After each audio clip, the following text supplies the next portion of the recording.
Será que acabou a farra do Pix, gente? Sejam todos bem-vindos aqui na Contabilista Play. É com muito orgulho e satisfação que eu recebo você aqui. E hoje nós vamos falar sobre o Pix, cartão de crédito, esse assunto que tem assolado aí muitos contribuintes e contadores no Brasil inteiro nos últimos dias. E hoje nós vamos esclarecer alguns pontos, porque houve algumas confusões aí nos últimos dias, algumas informações desencontradas com aquilo que estava divulgado pela Receita Federal, e eu espero dar minha contribuição aqui para vocês, para que vocês, de certa forma, mais tranquilos em relação à interpretação de como deve ser feita essas informações, mas talvez nem tão tranquilos assim quanto ao contexto das informações, certo? Ao que está por trás das informações. Então vem comigo, o negócio de farra do Pix é uma loucura, né? Porque se tem tanta gente preocupada assim com o Pix, se esse assunto está tão relevante, é porque tem gente aí que não está fazendo coisa certa. Se você está declarando tudo, se você está regular, se você tem um carrinho de cachorro-quente, vem ali através da sua PJ, maquininha de cartão,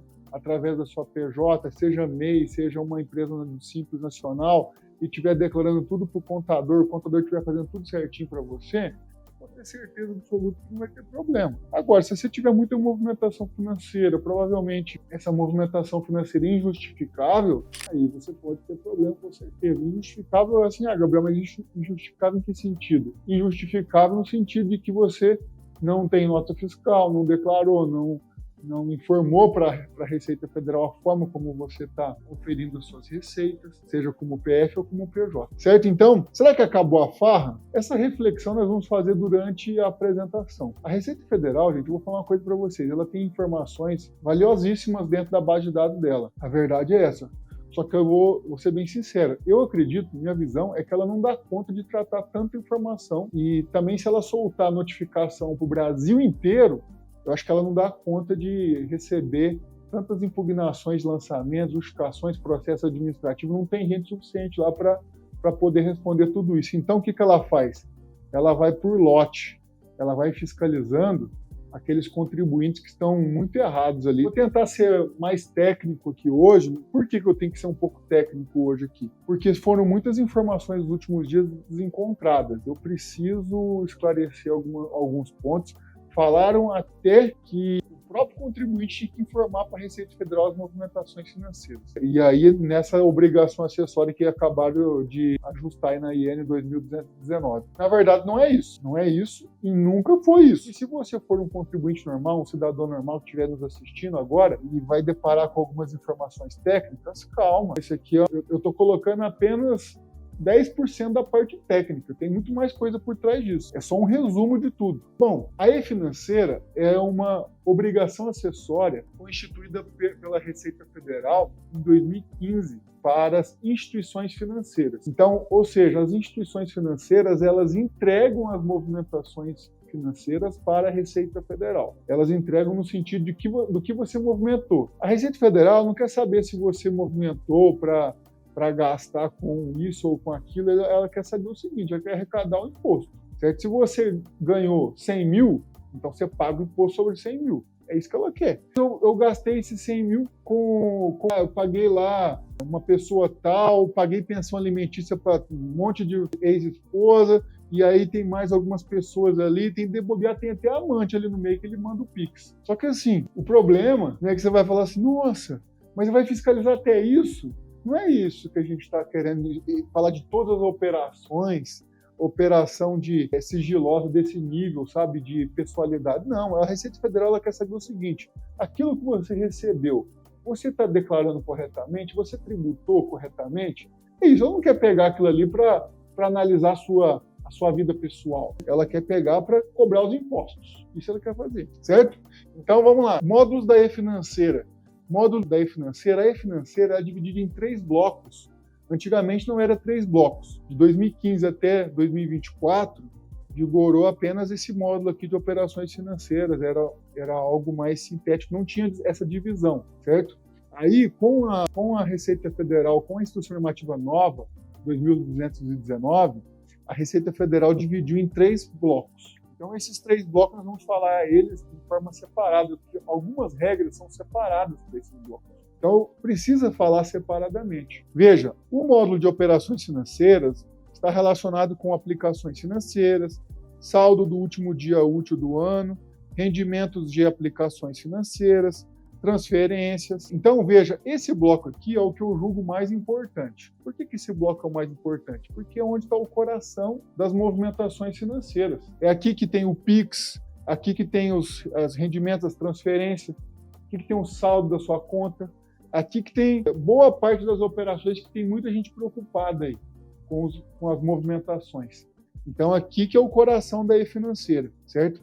E a E-Financeira, mais uma vez, repito, não é de obrigação do contribuinte, pessoa física ou jurídica, ou a empresa que está vendendo mercadoria, ela não tem obrigação de informar nada de movimentação financeira na E-Financeira. Apenas as instituições financeiras, aqui vou falar de quais instituições, as quais pessoas jurídicas estão obrigadas a informar, né? Apenas as instituições que estão relacionadas na EN 2219. E aí, esse é o primeiro grande módulo de operações. Depois nós temos um outro módulo que é de previdência privada. Esse de previdência privada, o nome já diz, é relacionado com o quê? Planos de benefício de previdência complementar, fundos de aposentadoria, programado, individual, FAP, sociedades seguradoras autorizadas a estruturar e comercializar planos de seguro de pessoas.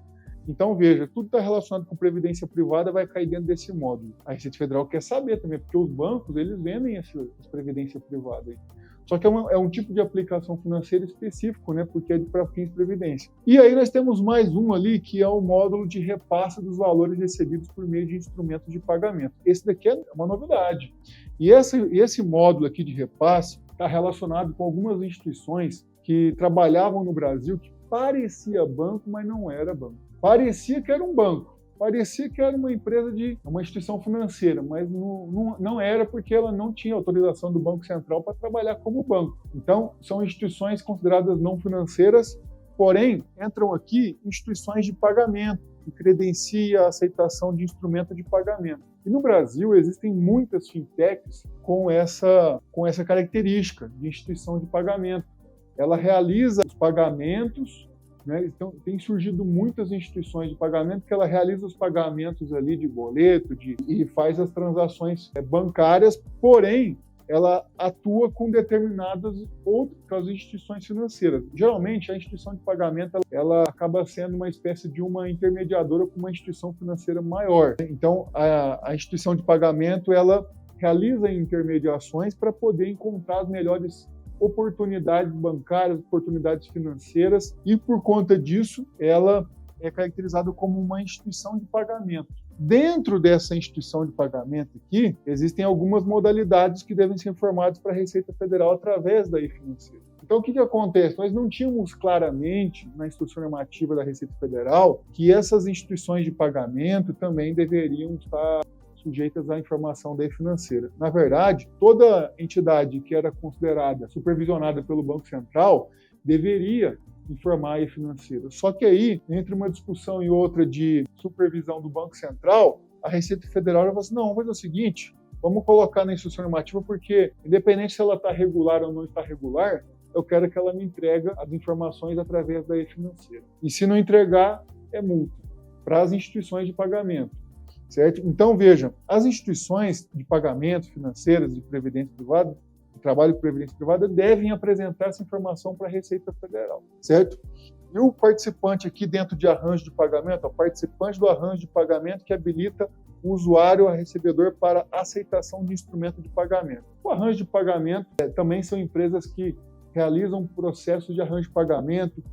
Eu vou citar aqui algumas, ou talvez uma instituição que talvez seja mais famosa aí, não sei se ela há poucos dias se tornou financeira propriamente dita, mas nós tínhamos o Mercado Pago como uma instituição de pagamento, certo? E outras instituições que também são denominadas instituição de pagamento, certo? Bom, o que acontece? Agora não tem ponto de correr, porque se eu faço operação, seja com uma empresa que vai fazer essa intermediação, seja com o próprio banco, seja com a operadora de cartão de crédito também, eu vou estar sujeito ao que as instituições vão estar informando dentro da E-Financeira. Então, a E-Financeira é uma base de dados da Receita Federal que contém tudo o que foi operado de movimentação financeira, obviamente que tem algumas regras, essas regras que a gente vai falar aqui durante essa apresentação. Então veja, aqui montei uma linha do tempo das movimentações financeiras para a gente poder entender melhor essa sistemática e esclarecer alguns pontos, porque estava muito confuso aí para algumas pessoas. Eu acho que essa linha do tempo aqui ficou muito, modéstia à parte, ficou muito bacana, porque acho que a gente consegue esclarecer as coisas como eram, porque às vezes você só consegue entender como vai ser hoje a partir do momento que você entende como era. E aí começa a ficar um pouco mais a par das coisas. Vamos lá. Em 2003 existia, a Receita Federal criou uma obrigação acessória chamada Decrédito. Então esse negócio de operação de cartão de crédito já existe faz tempo. Desde 2003, através dessa instituição normativa aqui, 341 de 2003. E dizia que o montante global movimentado no mês acima de 5 mil e 10 mil, 5 mil para pessoas físicas e 10 mil para pessoas jurídicas, estava obrigado a entregar dentro da Decred. Ou seja, as operações dentro da Decred eram informadas lá no cartão de crédito pelas operadoras de cartões de crédito. Ok. Em 2008 surgiu a DIMOF, que também é uma declaração de operações financeiras, através da IN 811 de 2008. Em 2015, aí já parece que foi ontem, né? Parece que foi ontem que criaram essa E financeira, era um Deus nos acuda dessa E financeira. Agora, já passaram-se 10 anos aí da E financeira. Então, 2015 para 2025, nós temos aí 10 anos de E financeira funcionando no Brasil. E a IN 1571 de 2015, ela estabelecia algumas regras de 2015 até 2024. Essas regras aqui, ó, montante global movimentado, sinteticamente falando, né?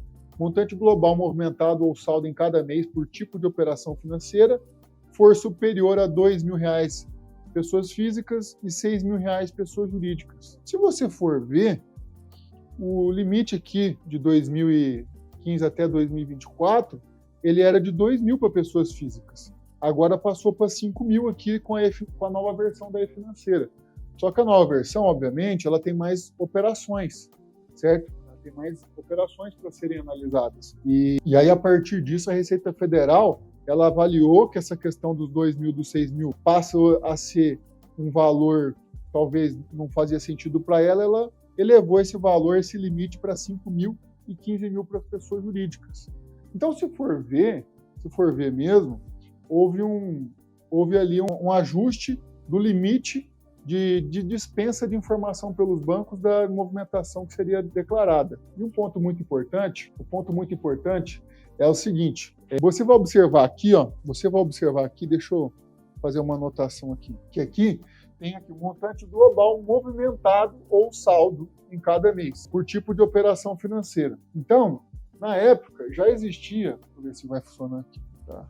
Bom, na época já existia a questão da movimentação financeira. E essa movimentação é a seguinte: você tem uma movimentação. O que significa uma movimentação?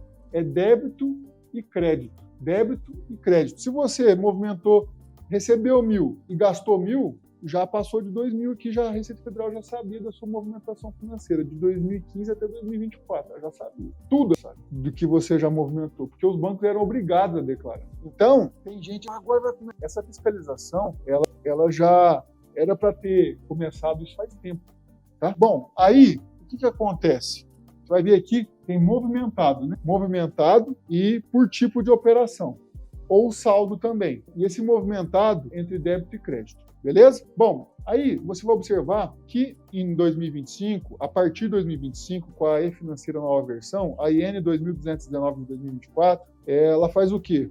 Faz a inclusão de instituições de pagamentos e participantes de arranjo de pagamento. Ela inclui esse pessoal aqui para informar dentro da E financeira. Apesar de que havia uma previsão na IN aqui, nessa instrução normativa, que é 1571, havia uma previsão lá de que quem era supervisionado pelo Banco Central também deveria informar isso daqui. Só que eu acredito que estava havendo um desencontro de informações ali e a Receita Federal já falou assim, quer saber de uma coisa? Eu vou colocar isso daqui direto na normativa e as instituições de pagamento, não vou nem entrar no mérito dessa discussão de se é supervisionado ou não pelo Banco Central, porque se o Banco Central não agir, eu vou ficar amarrado com o Banco Central.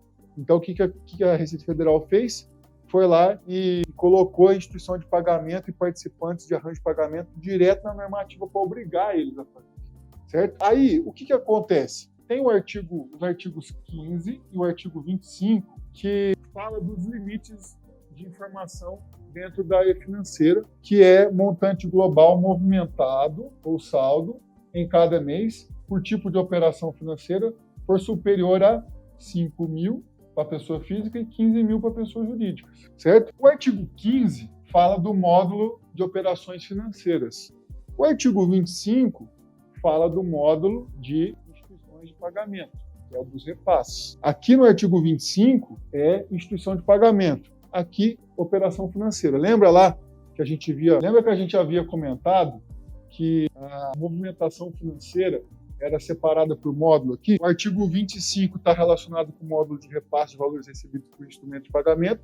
O artigo 15 relacionado com o módulo de operações financeiras. Tá legal? Então é isso. Beleza, só que é só isso, Gabriel? Não, não é só isso. É apenas o começo das nossas explicações. Beleza? Então, esclarecido isso, vamos para falar de alguns pontos polêmicos. Limite em 2025, módulo de operações financeiras, que é o principal módulo, que é o módulo onde está as transações de PIX, onde está toda a movimentação financeira ali. E aí o artigo 15 diz, esse limite aqui, o montante global movimentado ou saldo em cada mês por tipo de operação financeira for superior a 5 mil para pessoas físicas e 15 mil para pessoas jurídicas, certo? Observe o seguinte, aqui eu coloquei uma observação. Atenção número 1.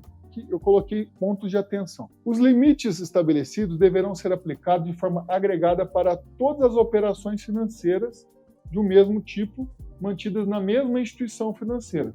Ou seja, tudo é levado em conta da mesma instituição financeira. Se você estiver operando em instituições financeiras distintas, certo? Será que ele vai estar obrigado a declarar se não atingir o limite? Essa é uma pergunta que o pessoal faz bastante, mas cuidado com essa interpretação. Por quê? Na mesma instituição, se você pegar e operar nesse limite aqui, de 5 mil reais, ok, está operando abaixo de 5 mil, que é entrar débito de 2.500, crédito de 2.500, já deu 5 mil, certo?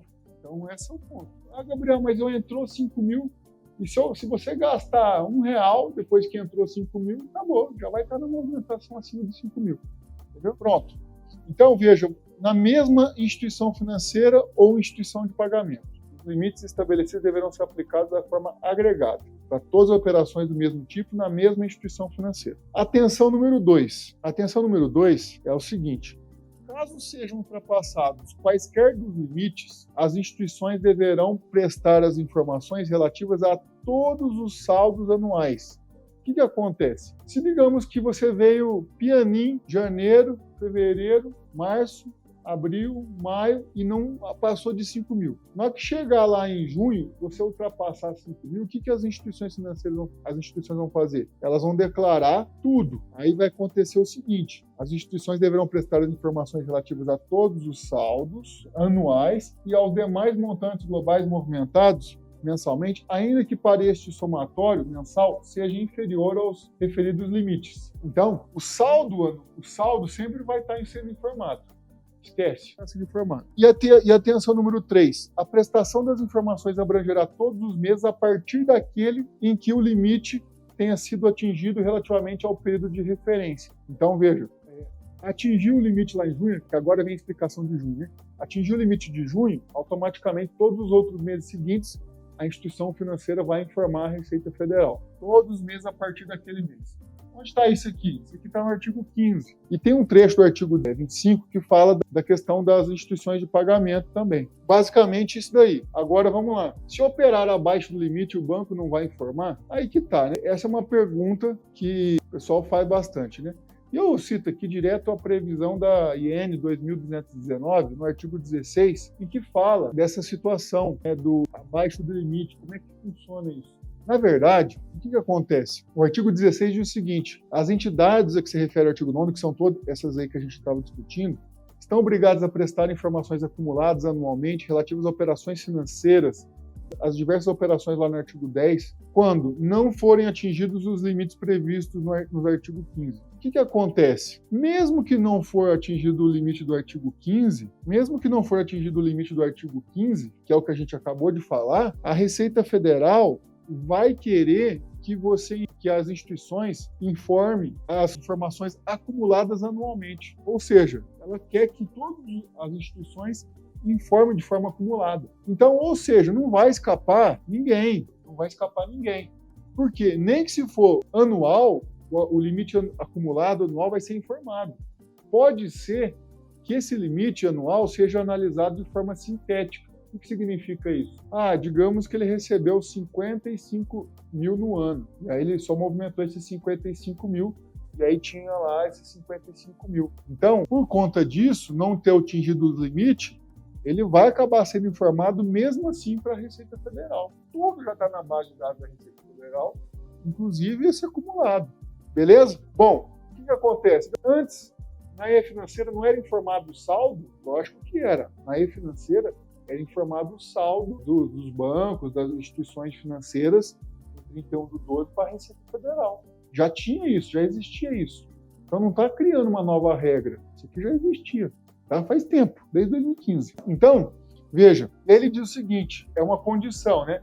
Estão obrigados a prestar informações acumuladas anualmente. Aí ele fala, não forem atingidas os limites previstos no artigo 15. Depois ele fala que as operações financeiras não se caracterizarem como conta excluída, conforme o anexo único da seção 7 dos itens 17 da Instrução Normativa 1680. O que significa isso? Que, obviamente, que se a conta não foi excluída, né? Se a conta não foi extinta, se ela não foi, deixou de existir, aí não tem porquê, né? Ficar informando essas coisas. Agora, se ela ainda existe, por algum motivo, e não está relacionada ali, consequentemente, a própria Receita Federal vai receber essas informações das instituições e depois vai começar a analisar isso, certo? Bom, parágrafo único. As informações acumuladas anualmente a que se refere o CAPT devem ser prestadas apenas em relação ao mês de dezembro, ao mês de dezembro aqui, ou ao mês de encerramento da conta, e compreendem, independentemente da residência fiscal, todas as informações previstas no artigo 12, exceto os lançamentos a crédito e a débito efetuados no mês. Aí não vai ter esses lançamentos de débito e a crédito efetuados no mês, mas, obviamente, que vai ter um consolidado, um acumulado. O acumulado, pode ser que depois ela inicie uma fiscalização a partir do acumulado, mesmo sendo abaixo do limite. Beleza? Então, basicamente é isso. Agora, deixa eu fechar aqui e vamos para um próximo ponto. O próximo ponto é o seguinte, se operar abaixo do limite, na verdade, ainda falando dessas questões de abaixo do limite e também dos módulos, nós temos ali o módulo, então, de operações financeiras, que é o artigo 16, que cita que estão obrigados a prestar as informações acumuladas anualmente relativas às operações financeiras quando não forem atingidos os limites, que é esses limites aqui. Então, mesmo assim vai ter que ser informado. E lá tem um módulo de previdência privada que ele fala, tem que informar de qualquer jeito, não tem essa questão de limite.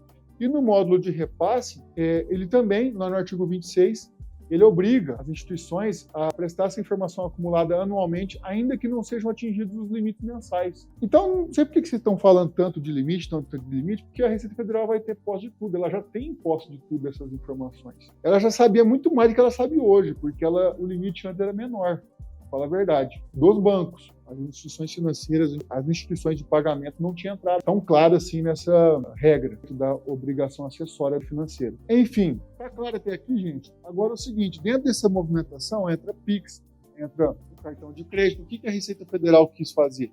Ela quis consolidar as coisas. Ela quis consolidar as obrigações. Porque tem lá DIMOF, tinha DECRED. O que ela fez? Ela falou assim, vamos parar com esse negócio de DECRED, vamos parar com esse negócio de DIMOF, vou fazer o seguinte, eu vou concentrar tudo num lugar só, que fica mais fácil para eu fiscalizar. Eu tinha outras obrigações. Aí ela concentrou tudo e está tudo na E-Financeira, certo? A E-Financeira facilita o processo de fiscalização. Basicamente, ela vai usar essas informações para cobrar os impostos. O que ela vai cobrar, certo? Fiscalizando o PIX. Da pessoa física, ela vai cobrar imposto de renda, ela vai cobrar INSS, pode cobrar. Porque se você não recolhe imposto de renda na pessoa física, a Receita Federal vai, mas você está recebendo o PIX adoidado aí e não tá declarando nada de imposto, você movimentou na sua conta 200 mil reais de pessoa física e não tem nenhuma empresa no seu nome para receber lucro e está recebendo 200 mil na pessoa física, como assim? E não está pagando nada de imposto, nem declara imposto de renda? É esquisita essa história, hein? Eu quero que você me explique. Ela vai te falar, quero que você me explique por que você movimentou, recebeu 200 mil na sua conta e não declarou, certo? E não declarou. Então, é isso que ela vai fazer, tá? É isso que ela vai fazer. Ela vai pedir para você esclarecer isso daqui, ó. Imposto de renda e INSS. É o impacto. O INSS é algo assim que é algo consequência. Porque se tiver o imposto de renda devido, ele pode cobrar o INSS também. Mas o INSS tem um teto, né, Gabriel? Sim, o INSS tem um teto lá para cobrar, e aí você vai levar em consideração o teto, certo? Até 2024 é 7 mil e pouco, agora está 8 mil e pouco. Tem um exemplo aí que eu vou mostrar para vocês. Bom, no caso de pessoa jurídica, vai cobrar o quê? Imposto de renda, CSLL, PIS, COFINS, IPI, contribuições previdenciárias, e depois que tiver reforma tributária, aí vai vir CBS e IBS, e o IS também, né? Então, ou seja, tem muita coisa ainda para a Receita Federal cobrar. Ela vai continuar cobrando tudo, ainda com a movimentação financeira, e pedir esclarecimento de tudo. Olha, por que a movimentação financeira está diferente daquilo que você declara de imposto? É isso que eu quero que você me explique. E no caso dos estados, do Distrito Federal, eles também têm interesse nisso, só que aí os estados eles têm um convênio de CMS para poder ter acesso a essas informações financeiras de PIX também, em que eles podem estar cobrando o ITCMD ou ITCD. O que é o ITCD? Você fez uma doação para alguém. A doação transferiu lá para o seu pai 30 mil reais. Aí, depois, num outro período, ou no mesmo período, você mandou mais 30 mil. Ou do pai para o filho, né? Geralmente é ao contrário, né? O pai ou a mãe manda para o filho. E aí, fez doações. Se atingir o limite do Estado, de obrigação, o Estado também pode cobrar o ITCMD, certo?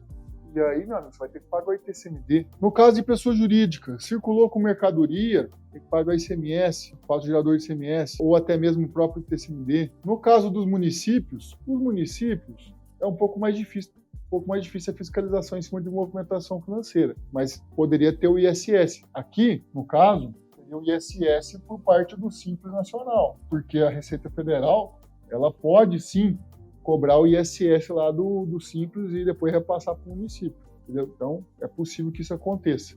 Mas, ou seja, tem muito leão aqui para morder o nosso rendimento, muito leão para morder o rendimento. O que pode acontecer?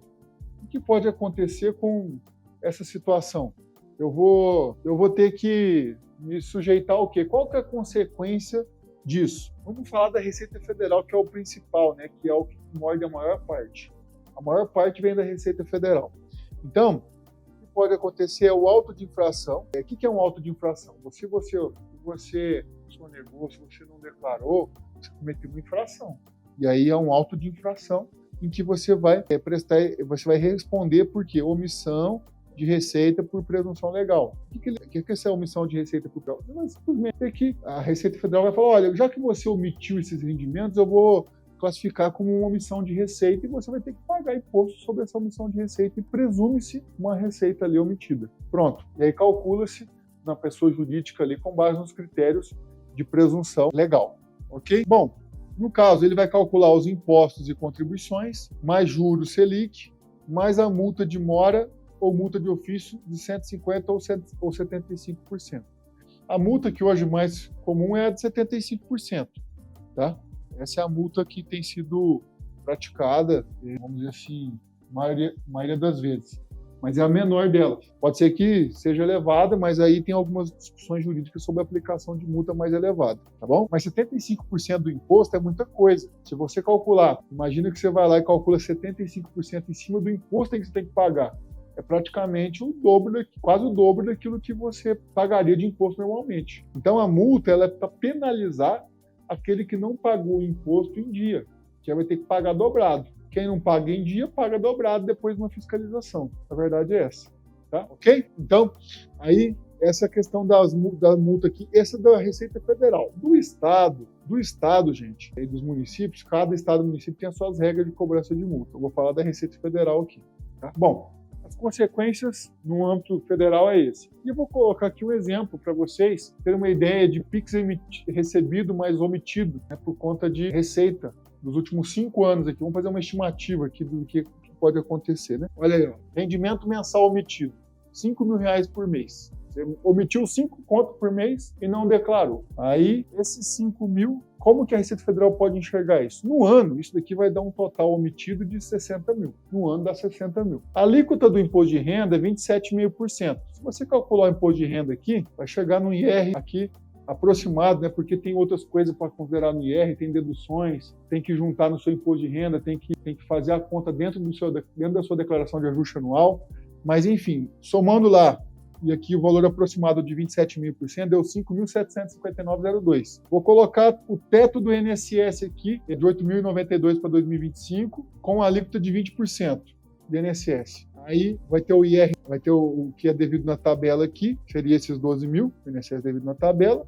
E aí o total de IR mais INSS deu esse mais esse, deu esse montante aqui, certo? Bom, isso aqui eu estou considerando os limites, tem que considerar os limites aqui, tem que considerar os limites de 8.092. Bom, o que acontece aqui, gente? Se você aplicar a multa, uma redução de 150% para 75%, vai cair esse total estimado aqui para R$36 mil.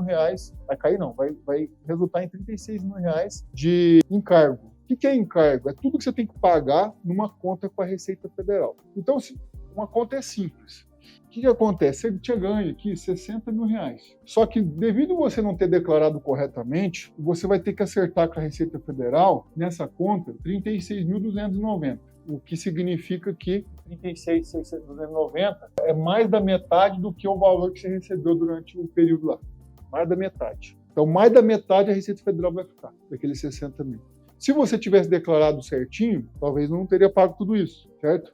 Então, esse é um ponto. E o outro aqui, se eu considerar isso aqui em 5 anos, digamos que eu estou sonegando isso aí, estou escondendo, estou declarando, nos últimos 5 anos. Olha o tanto que dá de encargo, 181.452. A pergunta é, quem faz esse tipo de sonegação não declara esse valor, tem esse dinheiro para pagar hoje? Às vezes a pessoa nem tem esse dinheiro, já gastou tudo. E aí acaba tendo dificuldade com o CPF, bloqueio do CPF.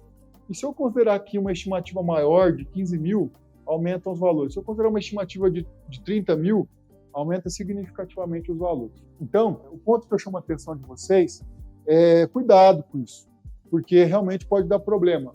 Muita gente tem falado da questão assim, vamos lá, do cachorro-quente, que eu tenho um carrinho de cachorro-quente, se eu for pego, como é que eu vou fazer? O carrinho de cachorro-quente, ele vai ser equiparado à pessoa jurídica. Ele deveria calcular os impostos tudo como pessoa jurídica, porque ele é uma atividade comercial. É assim que ele deveria tributar. E na pessoa jurídica, também ele tem que pagar imposto. Eu coloquei aqui um exemplo, rendimento omitido mensal de R$10 mil, rendimento anual omitido 120 mil, carga tributária de IRCS, PIS, COFINS, sem considerar o adicional, dá 12,87, só dos tributos federais. Aí os tributos federais dá isso, aqui uma média de juros e mais a multa, deu R$31.550. Eu estou colocando aqui a tributação da pessoa jurídica como lucro arbitrado, porque é o que pode acontecer, o arbitramento do lucro. Depende do caso, né? Se for serviço, esse percentual de presunção do lucro. Se for comércio, aí é 8% para IRPJ, 12% para CSLL, acrescido de 20% sobre essas alíquotas, sobre esses percentuais. Então, veja, é uma carga tributária alta para quem está sujeito a uma fiscalização, certo? A uma fiscalização desse tipo. E aí o que a gente tem em mente? Vale a pena passar por tudo isso?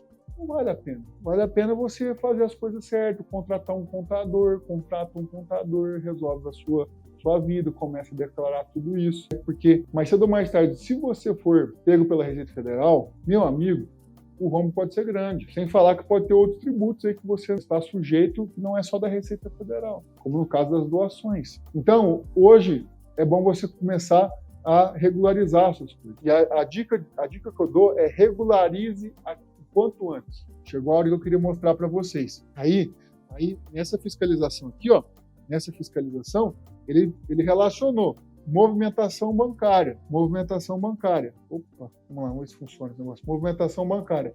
Recursos movimentados a crédito em suas contas bancárias abaixo especificadas, já descontadas as transações da mesma titularidade. Ou seja, o que a fiscalização fez aqui? Ela fez o seguinte: se você transferiu da conta do Banco do Brasil para a conta do Banco Itaú da mesma empresa, essas transações ela não vai te questionar. Ela não vai te questionar isso. Por quê? Porque ela já descontou as transações da mesma titularidade. Ela já descontou. O que ela deixou? Ela deixou apenas aquilo que vem de outra titularidade. Imagina que vem de um outro CNPJ, de um outro CPF, que é cliente. Porque se entrou de um outro CNPJ ou outro CPF, deve ser cliente. A não ser que seja um banco. Porque se for banco, aí ele descontou também os resgates de aplicação financeira, investimentos, empréstimos, já descontou, e similares, já descontou tudo. Ele está descontando, ele está falando o seguinte, olha, eu já descontei os empréstimos, já descontei os similares também. Por que esse monte de movimentação financeira aqui você não declarou nada de tributação? Por quê? É isso que vai acontecer. Já acontecia isso. Ai, está começando a fiscalização já começou faz tempo da E-Financeira. Só que o que acontece? Essa fiscalização da E-Financeira já existe, ó, através da normativa que eu falei lá para vocês, ó. Normativa aqui, ó, 2015. Eu apaguei os números aqui, mas porque eu não quero colocar, porque dependendo da situação dá para identificar quem que é o contribuinte. E aí, pronto, já era fiscalizado. Agora, vamos lá. Deixa eu comentar um negócio aqui com vocês para finalizar a chave de ouro. O que ela fez? Ó, relação dos bancos. Ela colocou banco tal, cooperativo de crédito, colocou a agência a conta já para você, para a empresa já prestar conta disso. Você está achando que isso aqui é brincadeira? Eles vão pegar, na verdade já pega muita gente. Se você não foi pego um dia, pode ser que você não tenha sido pego por uma situação de não ter caído no computador lá, nos contribuintes que não interessa para eles no momento. Pode ser que nesse momento, para eles, você no momento 2021, 2022, 2023, 2024, não interessava para eles no momento. Pode ser que agora interessa para eles no momento. E me parece que está mais coerente com uma fiscalização mais ativa em 2025. Por quê? Porque eles estão mudando tudo isso, já que o governo ele tentou fazer algum aumento de alíquota para colocar impostos para aprovar no Congresso Nacional e talvez o Congresso não gostou muito, né? E aí, qual que é a outra forma de arrecadar? A outra forma de arrecadar é fiscalizando. Então, se você acha que não vai vir fiscalização, não é uma questão de eu mudar a norma ou não, é uma questão de política do atual governo. A política do atual governo não é reduzir gastos, é fiscalizar e cobrar impostos. É isso que eles vão fazer. Não importa se é pequeno, se é grande, eu já vi pequeno, já vi grande, tem que pagar imposto. Simples Nacional, se você atrasar uma guia do Simples, já manda a notificação para você, já começa a bloquear um monte de coisa. Então não importa se é grande, se é pequeno, tem que pagar. Então, o que a gente sugere é você regularize tudo, contrate um contador, fale com o contador imediatamente e regularize suas operações. Vou dar mais uma dica aqui de empresas que realizam operações, muita movimentação financeira, maior do que a receita dela. Agências de viagem, agência de turismo. Esses aí, procura aqui no canal, tem alguns vídeos sobre agência de turismo, agência de viagem, intermediação de negócio. Procura aí, tem uns vídeos aí que você vai ver. Esses casos são casos assim que não dá para você deixar uma contabilidade irregular. É tipo andar de moto sem capacete a 300 por hora, numa corrida contra o tempo. Não dá. Andar de moto sem capacete a 300 por hora, você está prestes a se matar. A verdade é essa. Não faça isso. Fale com o contador, contrate um bom profissional para fazer toda a contabilidade de maneira correta. E não adianta fazer contabilidade fiscal, não. Contabilidade fiscal não adianta nada. Tem que ter contabilidade de verdade mesmo. O negócio de contabilidade fiscal está acabando. Uma hora não vai ter mais contabilidade fiscal, porque na prática ainda existe contabilidade fiscal, né? Todo mundo faz lá as guias do Simples e manda para o cliente. Mas tem que ter contabilidade de verdade, tá? É isso. Gente, parabéns por você estar aqui conosco até o final. Você já é uma pessoa diferente dos demais, porque realmente você está se especializando, está se atualizando com informações confiáveis. E tudo que eu passei aqui para você está fundamentado. Mas não pare de estudar, continue estudando, continue aprimorando os seus conhecimentos. Tem muita coisa para você aprender. Você acha que você já sabe tudo em relação a tributário, em relação à contabilidade? Você acha que já sabe tudo. Quando você acha que você sabe tudo, aí que o mundo te passa uma rasteira. Não acho que já sabe sempre tudo, não. Sempre tem pé no chão. Até hoje eu falo assim, meu Deus do céu, isso aqui eu tenho que estudar mais um pouco, isso aqui eu tenho que estudar mais um pouco. Saber tudo nesse mundo não dá. Então, faça treinamentos, estude e conte com a Contabilista Play. Os cursos da Contabilista Play serão reajustados para o preço de 2025 e já tem um novo preço para 2025. Só que eu estou abrindo uma exceção para em janeiro de 2024 você conseguir se matricular ainda com o valor ainda de 2024. das matrículas do curso de contabilidade médica, contabilidade para advogado, contabilidade para transportadoras, aí tem contabilidade e tributação do produtor rural, tem intermediadoras de negócios, tem cursos ali excepcionais que você vai tomar conhecimento, vai adaptar aí o seu caso e conquistar mais clientes aí nesses nichos que a gente acha super importantes, tá legal? Gente, muito obrigado por você ter ficado comigo até o final. Deixa o like, compartilha o vídeo. Tchau, até a próxima. Valeu, tamo juntos.